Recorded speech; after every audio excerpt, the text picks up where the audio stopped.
La lettre et le peigne se déroule en Allemagne, depuis la fin de la Seconde Guerre mondiale jusqu'à nos jours, et raconte l'histoire de la famille Schmidt, Anna, la grand-mère, Joseph, le fils, et Jacob, qui vit à notre époque, le petit-fils. Anna va laisser à son fils Joseph une mystérieuse lettre, mais elle ne lui remet pas en main propre. Elle la confie à son cousin Heinrich, en lui demandant de la remettre à son fils si celui-ci vient le trouver un jour. Hélas, quand Joseph décide de récupérer cette lettre, le cousin de sa mère est introuvable. Quelques années plus tard, il va donc confier à son tour ce secret à son fils Jacob. Si un jour tu te sens en danger, va trouver le cousin Heinrich, il te remettra une lettre. En 2012, Jacob se fait agresser à la sortie d'un bar. Une agression étrange qui va le pousser à se mettre à la recherche de cette fameuse lettre. Depuis Francfort, il va donc aller à Berlin, puis à Paris, puis à Rennes pour mettre la main dessus. En parallèle de cette histoire familiale, on suit la capitaine Anke Hofer du BKA qui enquête sur un vol avec violence qui a eu lieu au musée d'histoire de Berlin et qui a coûté la vie à un des gardiens. Un vol assez étrange puisque la seule pièce qui a été dérobée est un peigne.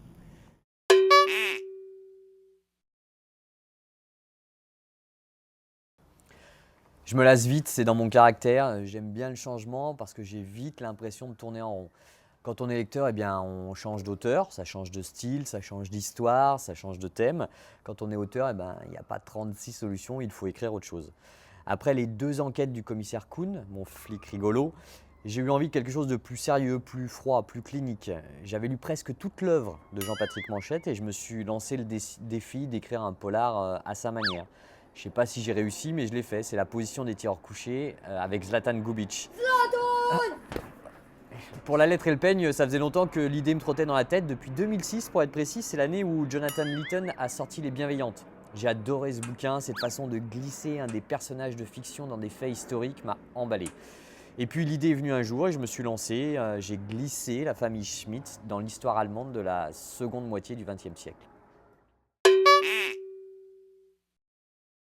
En fait, à bien y regarder, ces 2 personnages ont pas mal de points communs. Ils sont à la recherche de quelque chose qui les touche sans vraiment savoir pourquoi ça les touche. Ce sont des quêtes en fait. Et la philosophie nous apprend que la séparation entre connaissance et action trouve son origine dans la quête de certitude. Entouré de dangers, comme c'est le cas pour Zlatan et Jacob, l'homme est en effet voué à rechercher la sûreté, soit par la technique, soit par la religion, dont la philosophie grecque prend le relais. Or, celle-ci a discrédité la pratique au profit de la théorie, puisque tout ce qui concerne l'action pratique implique un élément d'incertitude. On considère donc que la quête d'une certitude complète ne peut être satisfaite pleinement que dans la pure connaissance. Coupée de la pratique, la connaissance est alors conçue comme le dévoilement d'une réalité intérieure et indépendante. La quête de certitude conduit à privilégier uniquement...